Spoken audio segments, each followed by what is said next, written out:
दिलीप कुमार को अभिनय सम्राट, ट्रेजेडी किंग और the Kohinoor of Indian cinema जैसे नामों से भी आज जाना जाता है। 11 दिसंबर 1942 को पेशावर में जन्मे मोहम्मद यूसुफ खान, जिन्हें आप दिलीप कुमार के नाम से जानते हैं, वो एक एक्टर और फिल्म प्रोड्यूसर थे जिन्होंने अपने काम की लेगेसी पूरे हिंदी सिनेमा में छोड़ी है। उन्हें उनका स्क्रीन नेम दिया गया था एक्ट्रेस देविका रानी ने, जो उनकी पहली फिल्म की प्रोड्यूसर थी। उनकी पहली फिल्म ज्वार भाटा 1944 में रिलीज हुई थी, लेकिन वो अननोटिस्ड ही चली गई, जिसके बाद उनकी कई फिल्म्स फ्लॉप हो गई। लेकिन उनको रिकॉग्निशन मिला उनकी फोर्थ फिल्म 1947 में आई जुगनू से। उनको ब्रेक थ्रू मिला 1949 में महबूब खान की अंदाज फिल्म से। उसके बाद आया उनका सुपरस्टारडम, उनके सबसे ज्यादा सक्सेसफुल और प्रोफाइलिक डिकेड 1950 से 1960 तक, जिसमें उन्होंने कुल मिलाकर करीबन 22 हिट फिल्में की। कहा जाता है कि उनके इतनी सारी हैवी फिल्म्स करने के कारण वो डिप्रेशन में भी चले गए थे और उनके साइकियाट्रिस्ट के कहने पे उन्होंने फिर लाइट हार्टेड फिल्म्स करना शुरू किया। 1961 में रिलीज हुई गंगा जमुना, जिसके राइटर और प्रोड्यूसर थे कुमार।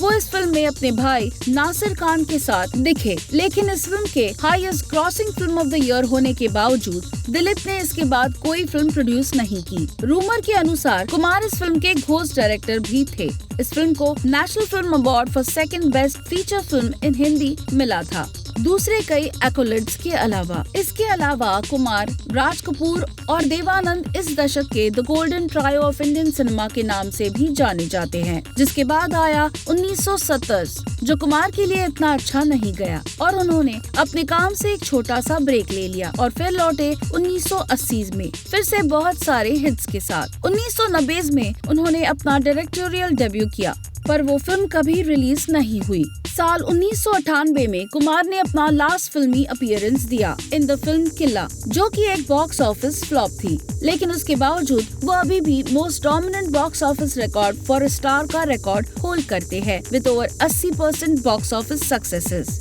आखिर में 2000 में उन्होंने कई फिल्म्स की, लेकिन वो सारी ही शेल्व हो गई।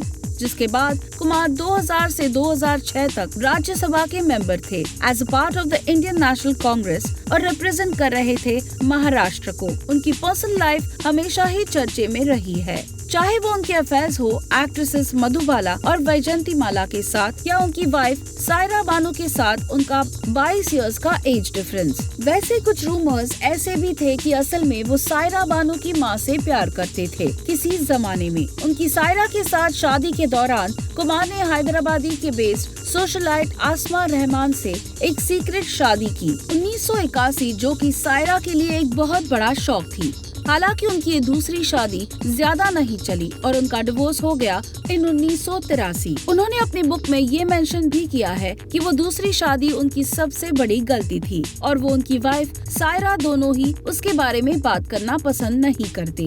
डिवोर्स के बाद वो अपनी वाइफ सायरा के साथ बांद्रा में रहे 7 जुलाई 2021 तक, जब उनका देहांत हो गया।